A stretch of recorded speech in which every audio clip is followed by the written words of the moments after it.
cuando va entrando uno de los generales, este que es Pompeo, uno de ellos entra y estos fariseos se unen a él y matan 3,000 en un Shabbat, crucifican.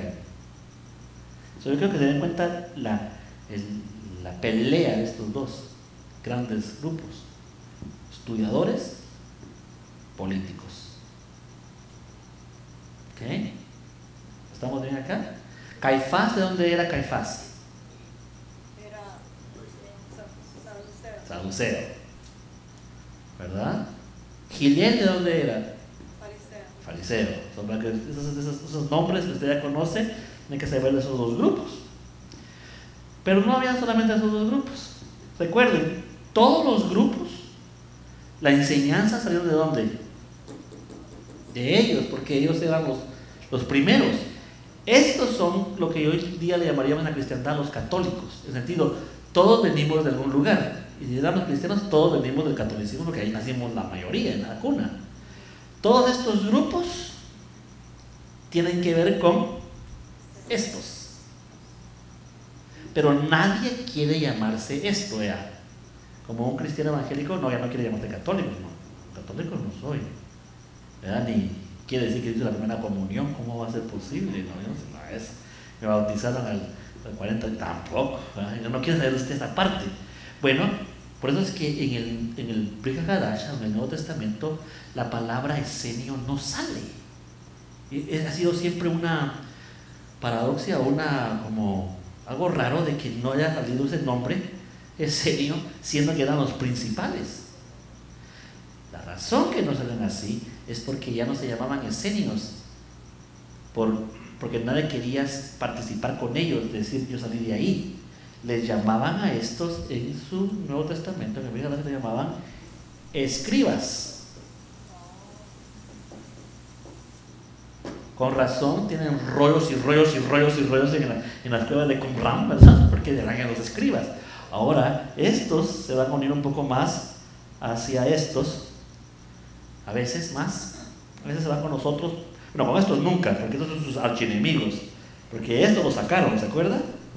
Pero se unen a ellos, por eso dice el Nuevo Testamento, el Brit Hadasha, y entonces llegaron a Yahshua los fariseos y los escribas, ¿se acuerdan? Estos escribas son los esenios. Y aún Yahshua dice, si tu justicia no fuera mayor que la de escribas y fariseos, nunca mencionas No, Yahshua, es que los enemigos van a ser estos sistemas, el que toma el control del sistema son los enemigos. Bueno, ellos decían, hagámoslo a través de estudio, vamos a enseñar a la gente en las sinagogas, enseñarles la Torá, enseñarles a hacer mandamientos, suena muy bien, ¿verdad? Porque estos solo querían la plata, aquí pagabas tus diezmos y ofrendas y aquí aprendías. ¿Listo? Pero había otros grupos. Dentro de estos grupos dijeron, esto está enseñando a la gente, no, ¿por qué no mejor los matamos? ¿Por qué no hacemos guerra? Y estaban los sicarios y los celotes, que eran como guerrilleros. Esos no creían tanto en el estudio, sino matemos y libertemos. Ahora, todos estos grupos se peleaban entre ellos por el poder de este templo, pero había un enemigo mayor, que era Roma. Roma era el enemigo común de todos ellos. Vamos a ver que a veces se juntan entre ellos para pelearle a Roma. Pero si Roma no está aquí o no es el enfoque, entonces vemos realmente una distinción o de grupos sobre esto. ¿Estamos claros en esa parte? Ok. De estos grupos nace un grupo que se llaman los Nazarín. Nazarín. Ellos dicen que ellos vienen desde el tiempo de Isaías, proclamando el retoño de David. Ellos dicen, ¿saben qué? Para que todo esto se acabe, necesitamos un líder. Y claro, todos estos tuvieron líderes. Hubieron 430 mesías en ese tiempo. Entonces, ser mesías en ese tiempo no era tan... Digamos, si hoy me levantaba yo aquí con usted, ok, hermanos, quiero decirles que yo soy el mesías, ¿verdad? Por hermano está fumando el agua, hay que orar por él, ¿verdad? sería como locura, ¿no? Pero en el primer siglo, si yo decía, yo soy el Mesías, bueno, ¿y a quién vamos a matar? ¿A quién vamos a hacer? ¿Qué vamos a hacer? Pues porque era como, algo bueno traes, porque con toda esta lucha religiosa que tenían ellos, era una vida terrible en Israel, terrible, porque estaba dividida en 4 partes, había reyes, cada quien tomaba impuestos, violaban a sus mujeres, les robaban sus cosas, era un infierno. Entonces, la mayoría de la gente que vivía en ese lugar, ¿qué hizo? Irse. Ahí, y se fueron. Los que se fueron ¿a dónde? A Roma, a Éfeso, ¿verdad? A todos esos lugares, esas comunidades que Pablo escribe, son todos los judíos que no aguantan estar ahí. Pero los que se quedaron ¿por qué? Porque ellos decían, ¿cómo vamos a dejar el templo? ¿Cómo lo vamos a dejar? O sea, ahí es donde debemos estar todos. Entonces, estos sufrían mucho, los que estaban dentro de Palestina o de Judá, ahí sufrían. Los de afuera comenzaron a ser fructíferos, como buen judío, ¿verdad? Comenzaron a ser negociantes y a ganar plata y a ser gente de mucha posición, pero estaban afuera. Estos mandaban la plata, pero no querían estar ahí. El judío dentro de Israel, celoso, no le hablaba a los gentiles, no comía con ellos, había muchas reglas de no mezclarse. Los de afuera, como eran gente negociante, tenían que mezclarse con todo el mundo, comían con cualquiera. Entonces a los de afuera, estos de adentro les llamaban helenistas. Pablo es un helenista para la gente que vivía adentro. Por eso Pedro y Juan y ellos lo quieren, pero no lo tragan. Usted lo puede ver, veamos el libro de Hechos, usted ve que hay un roce entre Kefas, entre Pedro y Pablo, porque Pedro no miraba, sí, aquel es, pero es de los helenistas, ya ya anda con todos los gentiles. En cambio, los de adentro no. A Pedro tiene que llegar un malak, tiene que llegar una visión para poder comer con alguien. Pablo decía, comamos todos y veamos qué hacemos. ¿Por qué? Porque era un negociante. ¿Okay? Esteban, todos los 7 diáconos que usted conoce el libro de Hechos, vamos a ver qué eran. Helenistas, no eran de Judá.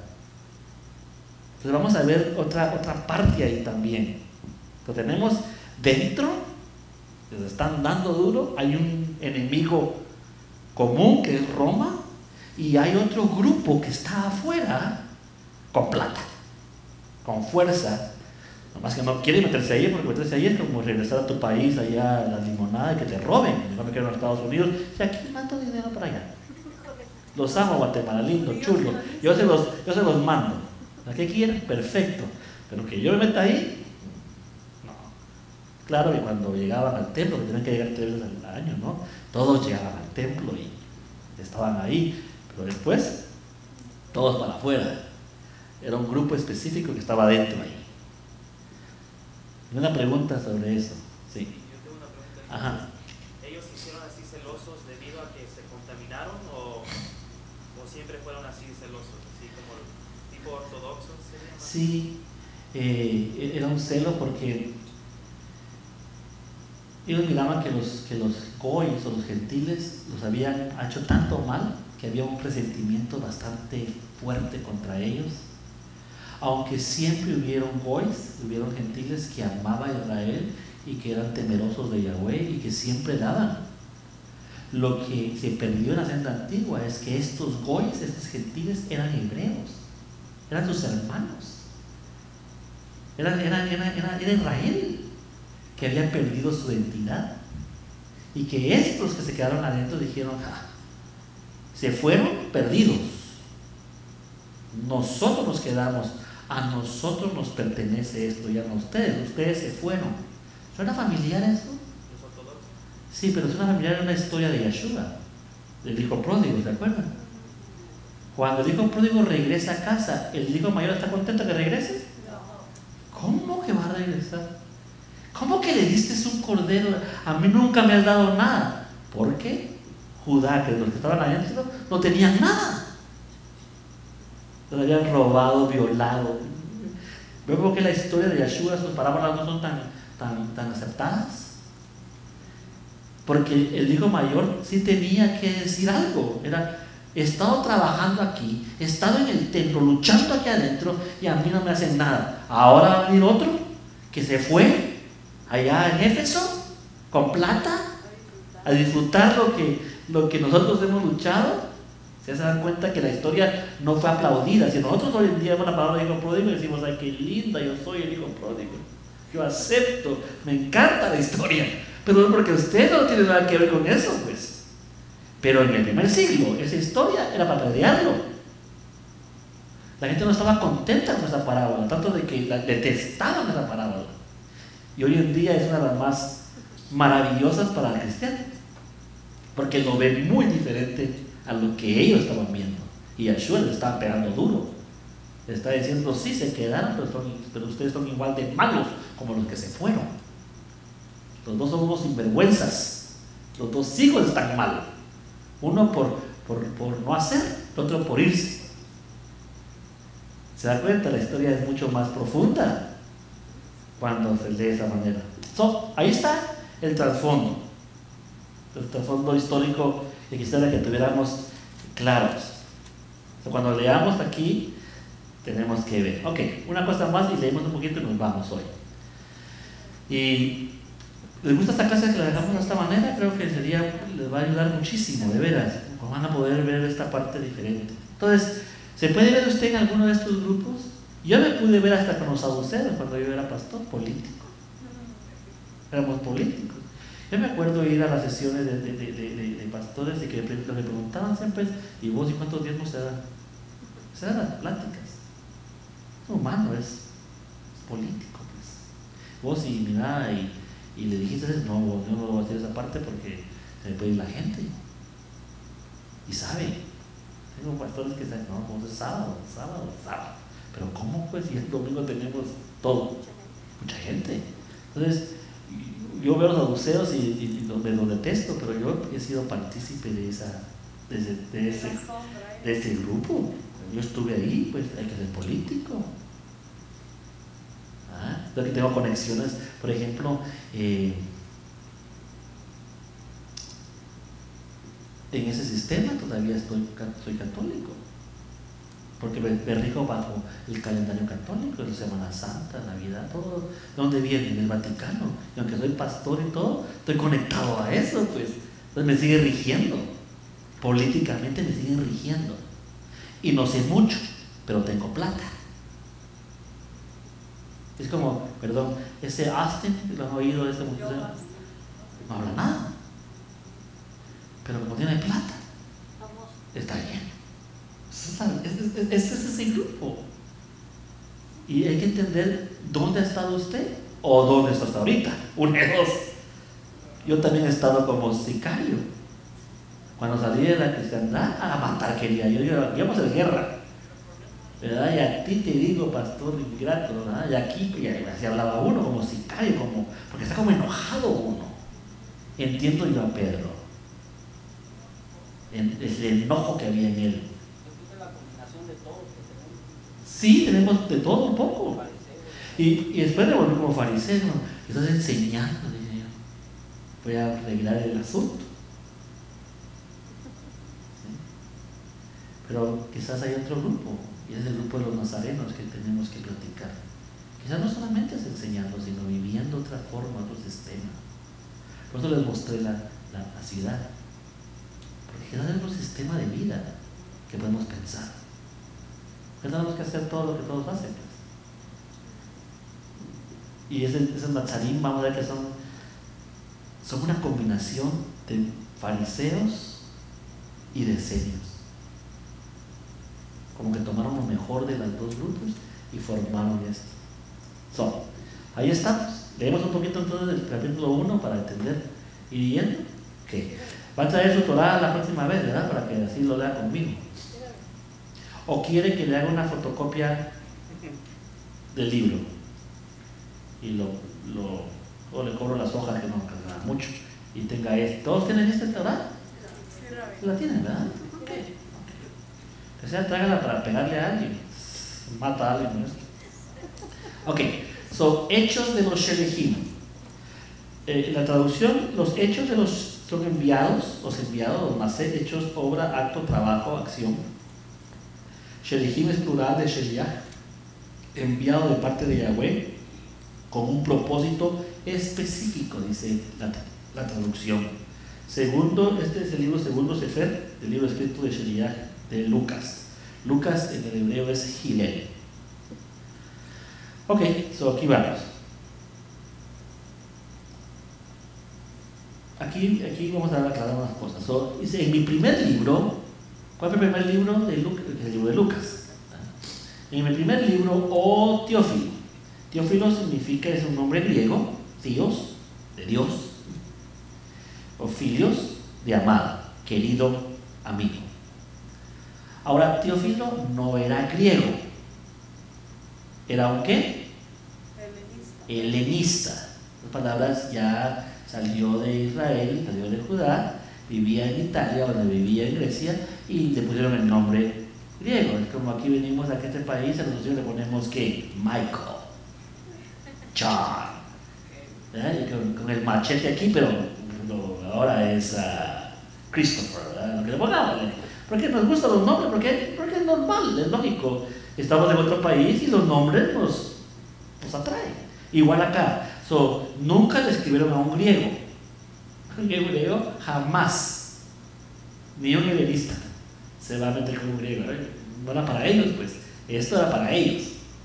Los helenistas hebreos o judíos se creían parte de Israel. ¿Por qué? Porque portaban, porque estaban ahí, hacían los mandamientos, comían kosher, igual que todos, no más que no estaban sufriendo dentro de esa cárcel ahí. Eso es terrible. En la universidad vemos muchos datos, que es algo wow. Entonces aquí dice, en el primer libro, oh Teófilo, escribí todo lo que nuestro Marí Yeshua comenzó a hacer y a enseñar, hasta el día en que subió al Shemaim,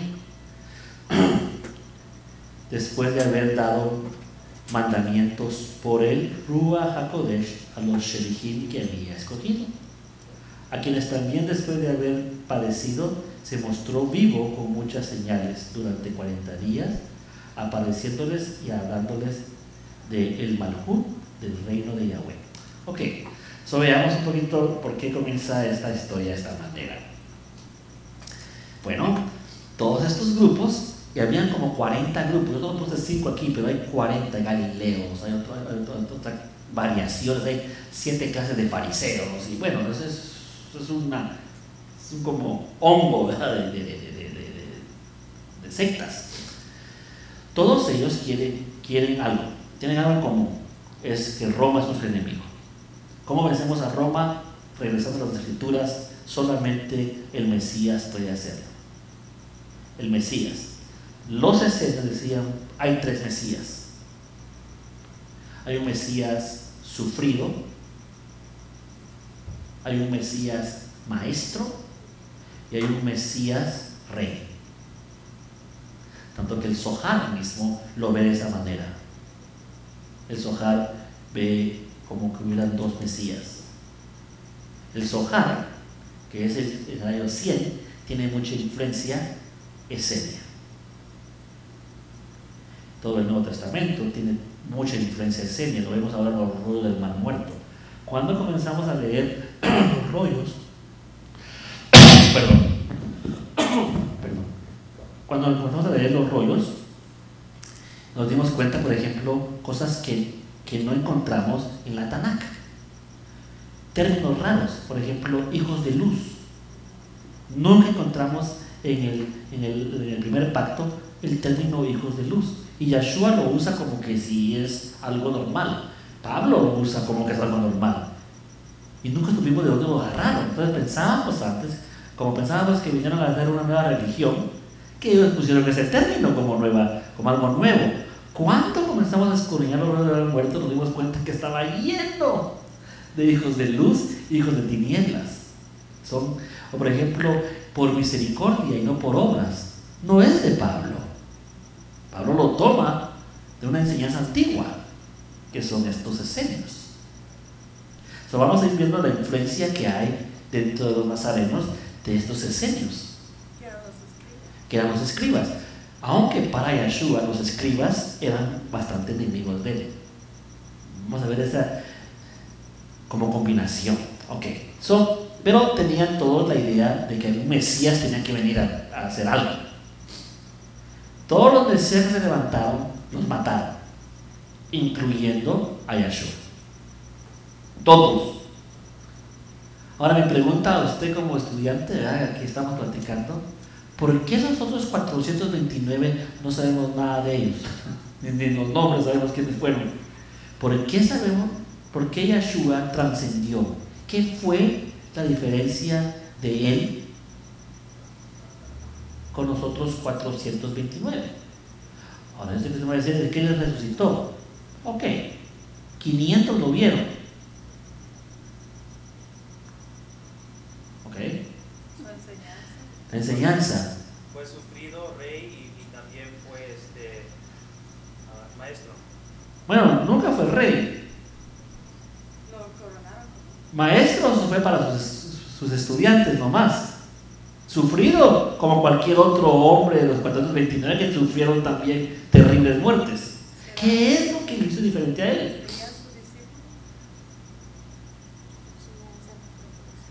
Sí, los discípulos hicieron algo que los otros 429 discípulos de nosotros no hicieron.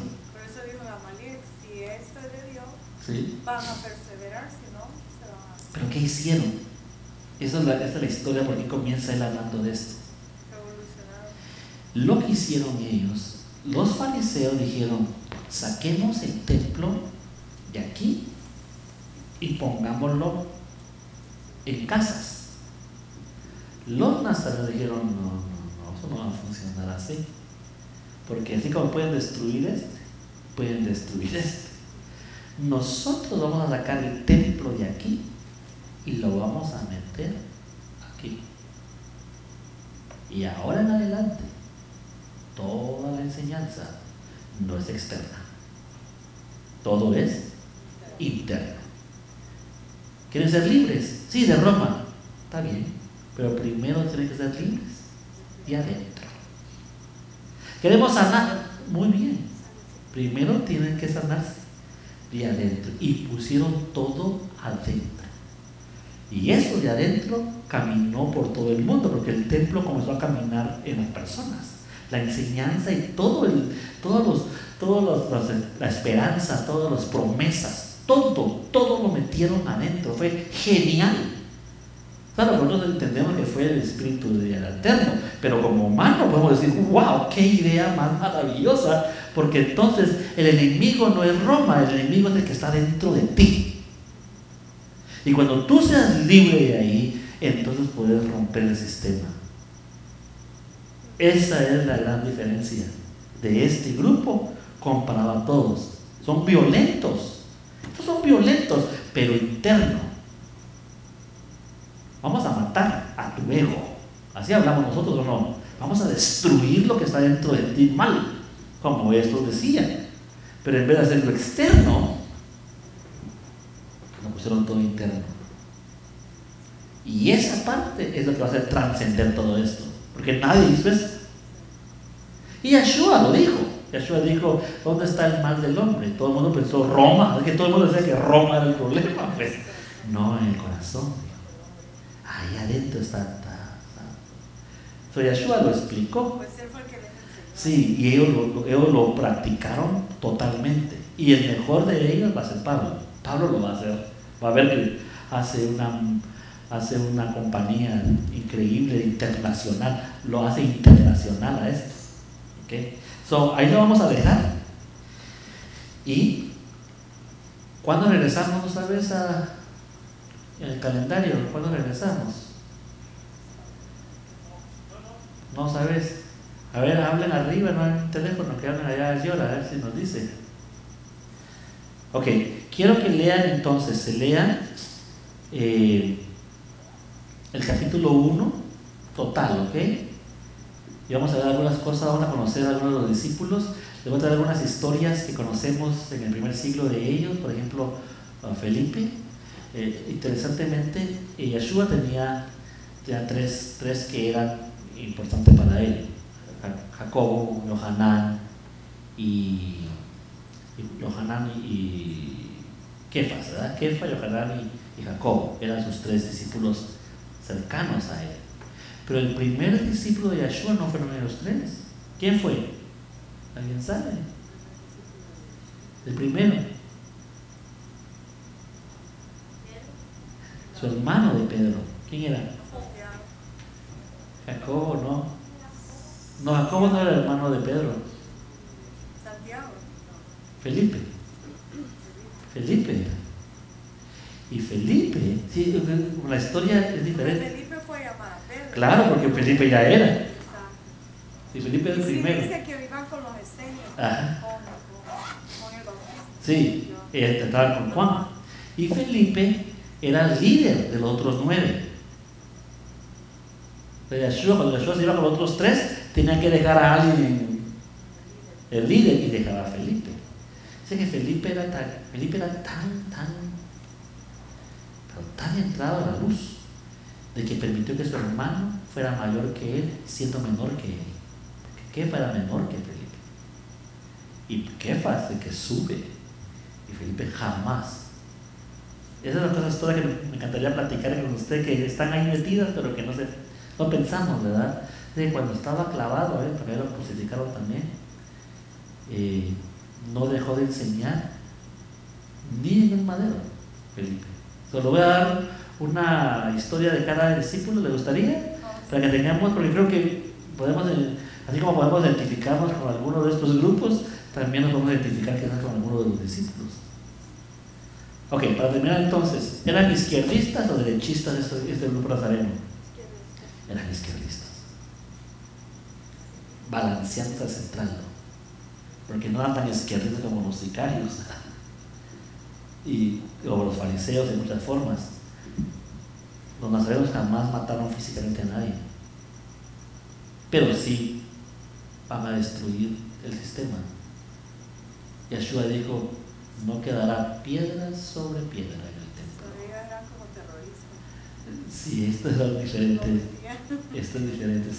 Ok, ¿cuándo tenemos la siguiente clase? 26 de septiembre, lunes 26. Ok, lunes 26, son 2 semanas más, ¿verdad? Sí. Perfecto. El siguiente lunes sería Las letras hebreas y el siguiente es... Ok, perfecto. Entonces así lo dejamos. Va a leer el capítulo 1, ¿verdad? Y tráigase ya tratemos de agarrar todos los nombres de los discípulos. Así damos una pequeña hipnosis de cada uno de ellos. Por ejemplo, Tomás. ¿Alguien sabe dónde murió Tomás? En la India. ¿Por qué murió ahí? ¿Por qué lo mataron a él? Por traducir el libro de Matitiyahu en la lengua sagrada de los hindúes, Sánscrito. Ahí lo mataron. Toda la mayoría de ellos se fue para el este. ¿Por qué a Pablo no le permitió el Espíritu ir para el Asia? Porque él es helenista, él es feliz de Europa. Es feliz ahí porque es donde él viene. Y vamos a ver por qué, porque hay control de la comunidad. Vamos a levantar nuestra ofrenda y así terminamos, ¿ok? Así que preparémonos y así, en lo que la luz le ponga su corazón, y terminamos esta parte.